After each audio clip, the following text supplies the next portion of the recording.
Hey guys, I'm going to be teaching you how to draw and paint in grayscale in this video. As you can see on screen, this is what I will be painting. However, this is the final product and that will be shown in the next video. But let's just start off with a nice little drawing. So I actually started the time lapse a little bit too late here, so you don't get to see from the very beginning, but it's pretty rough in these stages, so you still get a good idea of what's going on. So I'm using photo reference. I am working off of a photo from Shutterstock, I think. It had all these watermarks all over it. I just ignore that. And I'm just trying to get in the general shapes right now, get the proper relationships proportionally. That's very important when you're doing the drawing. Really, nothing else is important other than the relationships. Same thing goes for when you get into the value relationships. It really, drawing, painting, it's all about relationships. So right now we're just focusing on proportional relationships. So as you see, I've done like a very quick little sketch. And I generally do this thing called an envelope, just kind of enveloping my figures into this one singular envelope. Really, I don't know how else to describe it. Just to get the general proportions down, and then you start going in and getting into the details. With this, though, I kind of just engulfed both of them into the envelope and worked from there rather than giving them their own separate envelopes because, well, when you're working with two figures that are intertwined, it's kind of hard to separate the envelopes. So you'll hear me saying envelopes a lot. It's it's kind of a wacky term in my opinion, but that's the best I can describe it as. So yeah, you can see I'm starting to get into the detail a little bit, but I end up erasing a lot and restarting. Don't fear the eraser tool, guys. It's going to be very helpful. The best artists erase. It's not all about getting it the first time, right? You should embrace the eraser tool, especially with the digital medium.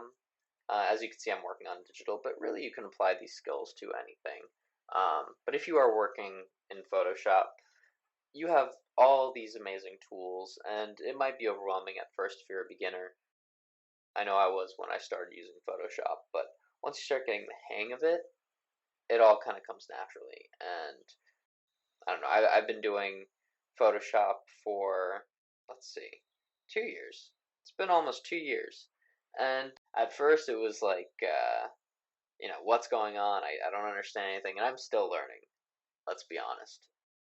I think I'll always be learning, but once you start getting used to it, it really starts to come naturally. So as you can see here, let's get back into talking about this drawing. I'm getting into the detail a little bit more, and things are starting to come together a little bit. I don't want to get too into detail, just separate light and dark values with lines. You don't want to go crazy and get in every little wrinkle. That's for the finishing stage. I'm not even going to do that necessarily in grayscale.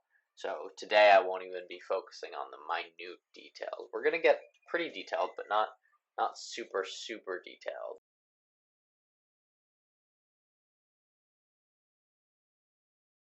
So you see I'm just naming my piece, saving. It's very important to save. You always want to save your piece because, that things can happen. And so here's the liquify tool. Talking about Photoshop tools that are amazing that you should utilize. Use the liquify tool when you can because you don't have access to this traditionally. And it's a really easy way to not redraw things, but just to fix some of your proportions, move things around without completely destroying. And as you can see here, I am changing the size just to make it fit more, get a better composition. So yeah, I think we're just about ready to go into the grayscale. How exciting. To start, I'm just gonna blacken all of the areas that are black. That's why I said black it in. I meant to say block it in. I guess it's the same thing because you're using black, but make sure to use another layer. Over here I was having a little bit of trouble because I was using a brush that was way too big. I'm working on 18 by 11 resolution 300. as you should always work with 300 at least. But yeah, I was having a little bit of trouble because I was getting a lot of lag, so I ended up just using the fill tool. So I actually did the entire thing in black. I used a clipping mask to turn my line work magenta or fuchsia, whatever you want to call that, and that way it stands out against the black background. So it's easy to then pick apart the lighter value. So first step when you're doing grayscale, you want one general tone. For this I used black because black is a very prominent tone in this composition. However, if you have more of a value range where you have some really light lights and some dark values, but mostly midtones, I would start with a midtone. But first thing you want to do is separate light from dark. Whether you're using a midtone or whether you're using black, you just take your lighter value and go along the areas that are lighter. And this is a really satisfying process once you have all of this in, because then you can just take away the line work, and it's really fun to work after that because you're kind of able to push and pull things a little bit more without having to worry about these cemented structures. When you take it away, it looks really cool, even though it's not anything recognizable yet. And it's recognizable. It's just nothing super detailed yet. But yeah, that's kind of the coolest part. It's like you're working with something. It almost starts out abstract, but then it becomes more and more highly representational. And of course, I am trying to go for a more representational feel. Okay, so now I get into more of a. It's not a mid-tone because it's definitely on the darker side. I think what I used for my highlight there is actually middle gray. If I Maybe not, it might be a little lighter. But what I'm using right now is more towards the darks, but not the darkest value. It's not black. So slowly you start chipping away at it, and almost like a sculptor, you just kind of put in another plane and another plane. And by plane, I don't mean flying. I mean like a plane as in like a side. So really, all that you're doing when you're trying to create forms is creating more and more planes. That's how you start to get more of a realistic look. You can do that and not get super hyper realistic and put in all the pores and hairs and and wrinkles, and it can still look realistic. So keep that in mind, because to get realism, you don't need to get super hyper real. It doesn't have to take forever. Actually, this only took 9 hours. When I was a freshman, I was taking a painting class, and we were using oil paint, and I love working in oil paint.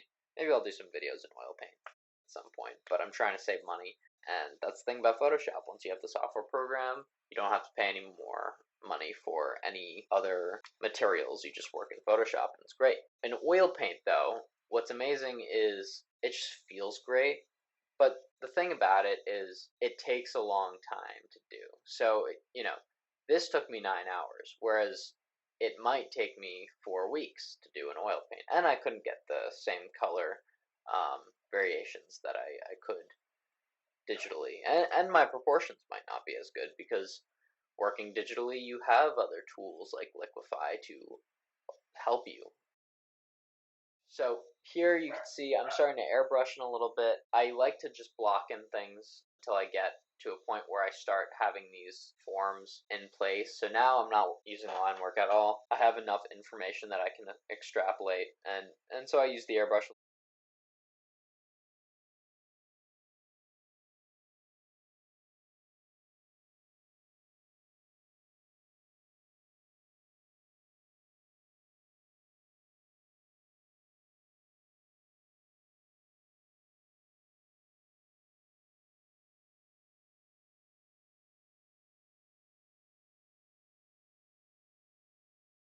Right now I'm using this blender brush that I like to use. It comes with Photoshop. You don't have to download it separately. I actually don't download any other brushes. I just use what they have because I think they're good enough. Although I don't know, maybe one day I'll download something and try it out. But for now, I'm pretty satisfied. work with what you have, and then once you get good at that, then you can start exploring. Because if you start exploring too early, then you start to overexpand too quickly. So work within your limits, and then you can start expanding after that. So yeah, so this brush, it's kind of a weird brush. It takes some getting used to. And in fact, I ended up not using it after a while because it was proving to be quite difficult with the size that I was working at. Generally speaking, the smaller you work at with this brush, the better, because, I don't know, you get more control when you're at a smaller size. And because I'm working big, I'm working 18 by 24, I ended up just eventually getting rid of it and using the airbrush, which ended up working really well, and I actually ended up using the airbrush fully in the colored section of this piece, which I will be doing in my next video.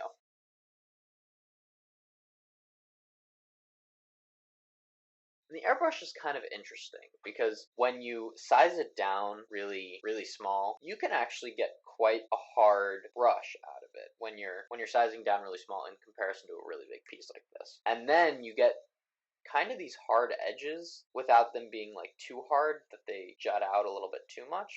And that kind of brings me to a point that I want to discuss. And that's, I mean, we were talking about relationships before and how everything in painting or drawing is relationship based, how one thing is relating to another. When it comes to hard and soft transitions, you really want to keep that in mind, just like when it comes to dark versus light. So as you can see right now, there are certain things that stand out that shouldn't stand out. And you can see I'm actually airbrushing some of those things in with black to make them a little bit grayer, a little bit darker, so that they don't stand out as much. And it's not necessarily that white stands out and black doesn't, it's when white and black are next to one another, that's when they stand out. So when you have all of these really contrasting tones, that is going to draw the eye, and maybe that's what you want to do in a certain area, and that's something that you have to keep in mind. I'd say you don't want to go overboard and make the entire piece completely contrasting.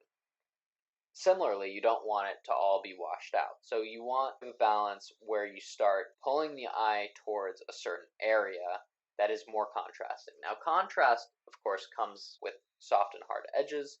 It also comes with value, but it also comes into play when we're talking about colors. So, I'm going to get more into that in the next video, but saturation, which I'm not dealing with at all because I don't have any hues in here right now, that's another thing that you have to watch out for. The more chromatic something is, the more your eye is going to be drawn to it. But again, we'll get back into that in the next video, especially because there are some really interesting saturated lights in that. The black and white is cool and all, but it looks really cool when you have these saturated lighting coming in from the left and then more of a natural lighting scheme on the right. I had a lot of fun with color, so I actually can't wait to talk about that because there were some really interesting things that I picked up on when I did these studies. And that's the other thing. I've never really done a whole lot of studies before. Like I've done a few studies here and there.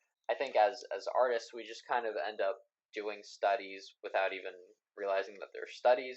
I don't know. This whole summer, my plan is to do a ton of studies. Just get this massive visual library, both in my head and in my portfolio. And a part of that is doing studies, all these studies. And the reason that I am emphasizing that is because you learn so much when you're observing these things. And I didn't take this picture, right?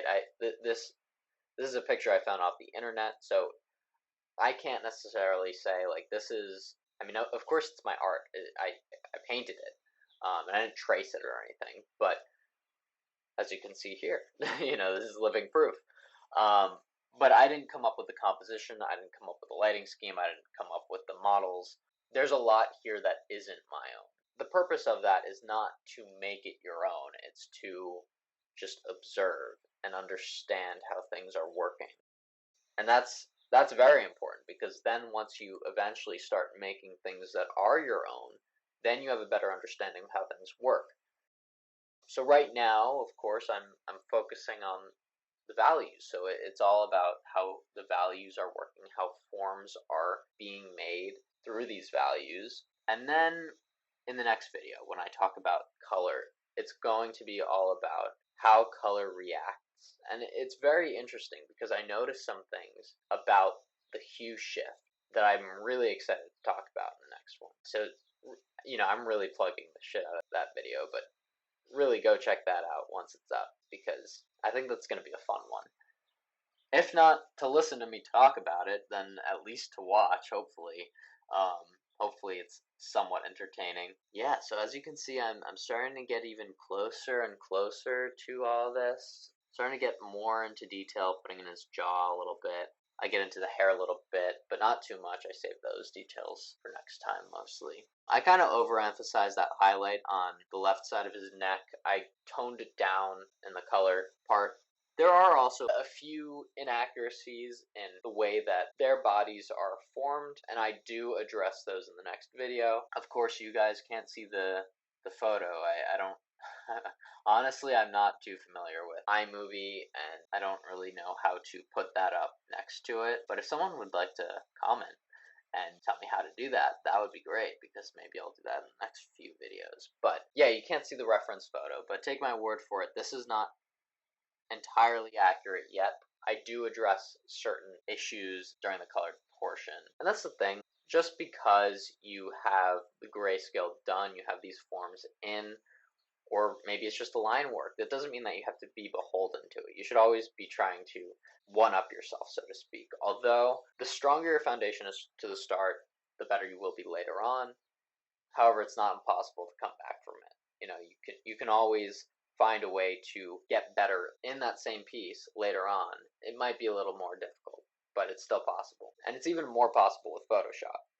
I think that's part of the reason why oil paintings take longer, because I do generally have a rougher scheme going into it, and I get more defined kind of once I hit the colored portion. It's kind of hard for me to get super defined with grayscale, just because I don't really know how to interpret the world completely in grayscale. I kind of have to have some sense of color, and that really informs a lot of understanding. Having the ability to edit things in Photoshop without having to wait for dry time, or easily being able to pull things and push things, it's really helpful. So, I mean, if you haven't invested in Photoshop, you're an artist, I would say you should do it, especially these days. It's so prominent, so many artists do it. Try it. Try it for a month or two, and I fell in love with it the first time I used it, but I was not good then at all. Yeah, but just because you're not good at it doesn't mean you can't enjoy it. So, first thing to do is start enjoying it, and then as you start getting better, then you could start like really improving your craft, and that will come later.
This video is gonna come to a close pretty soon, so I just want to say, if you stuck around this long, thank you, and hopefully you'll stick around for the next video, which will, I hope, come out within the next week, if I could get my lazy ass to do that.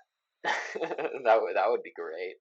I've been really just focusing on all these studies, so it's hard to like get my mind into the mindset of making these videos, especially since I've never done it before. So yeah, that's the video. Thanks for watching, guys. Please comment and subscribe and share this video if you can. All it takes is a click of a button. So You all should be able to if you see this video. This is the final piece for now until I come back into it let's say next week. Yeah, I'm really excited to show you guys how I've done the color, so stick around for that. And what other things do people say? Click the bell? Click the bell to get notified for when my next video comes out, even though I think I have one subscriber. So, yeah. Also, share your Instagram in the comments down below so that people can follow you, support artists out there, just like myself. So, see you guys. Thank you.